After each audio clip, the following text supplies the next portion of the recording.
આજે આપણે આવી ગયા છીએ રાજકોટ જિલ્લાના હલેરડા ગામની અંદર. એક પ્રગતિશીલ ખેડૂત છે. આપણે ગયા વર્ષે એટલે કે ગઈ સિઝન ઉનાળામાં ફૂલે બુલબુલ તલનું વાવેતર કર્યું હતું અને આજે અત્યારે જીરાનું પણ વાવેતર કર્યું છે. આપણે વિડીયો જીરાનો પણ મૂક્યો, પણ ખાસ તો આપણે ફૂલે બુલબુલનું આપણે પૂછવાનું હતું, કારણ કે ગઈ સિઝનમાં અમે દરેક ખેડૂતને મળી નહોતા શીખ્યા, એટલા માટે આજે બરોબર નીકળવાનું હતું કે આપણે ખેડૂતને મળી લેવી. તો ખેડૂતને તમારું પહેલાં સૌ પ્રથમ નામ આપો. ભૂપતભાઈ વલ્લભભાઈ સાવલી. બરોબર છે. ગામ હલેરડા, તાલુકો રાજકોટ. બરોબર, જિલ્લો રાજકોટ. બરોબર છે.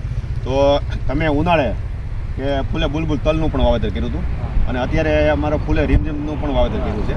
તો તલ તમારે કેવા હતા આપણે ઉનાળા મતલબ ઉત્પાદન કેવું આવ્યું હતું? મારે 12 મણ નીકળ્યા હતા. 12 મણ નીકળ્યા. બરોબર છે. પછી એમાંનો આ વિસ્તારમાં તમારે બીજી વેરાયટી વાવી હતી, એની કમ્પેરિઝનમાં કેમ સારું હતું? એના કરતાં સારું. મારા જેવડા થઈ ગયા હતા આવડા. આ દિવાલ નો બરોબર છે. અને પછી તકલીફ શું પડી હતી? તમારે 12 મણ ઉત્પાદન આવ્યું. બરોબર છે. વરસાદ નડી ગયો. વરસાદને ઓલો થયો હતો ને, ખેડૂત મિત્ર વરસાદ નડ્યો હતો, કારણ કે આપણે 11 વર્ષે બધા ખેડૂતોને ખ્યાલ જ હોય કે માવઠાનું આપણે જોર વધારે હતું, અને એને વરસાદ નડવા છતાંય 12 મણનું ઉત્પાદન આવ્યું હતું.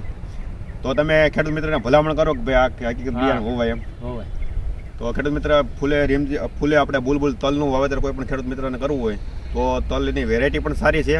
અને ઘણા આપણે ખેડૂત મિત્રને શું છે, ગઈ સિઝનમાં આપણે નહોતું મળી શકાણું, તો આ અત્યારે અમે બરોબર ફિલ્ડ વિઝિટમાં નીકળ્યા છે ને, તો આપણે ખેડૂતને મળતા જઈએ અને માહિતી પણ તમને ખેડૂતને મળે અને આપણે બિયારણ પસંદગી કરવામાં પણ ખ્યાલ આવે, અથવા આપણે આજુબાજુમાં કોઈ પણ વાવ્યું હોય તો આપણે ફોન કરીને પૂછી પણ શકીએ કે તમે વાવ્યું હતું કેવું ઉત્પાદન આવ્યું અને વવાય કે ન વવાય. તો બસ આજે આટલું. નમસ્કાર.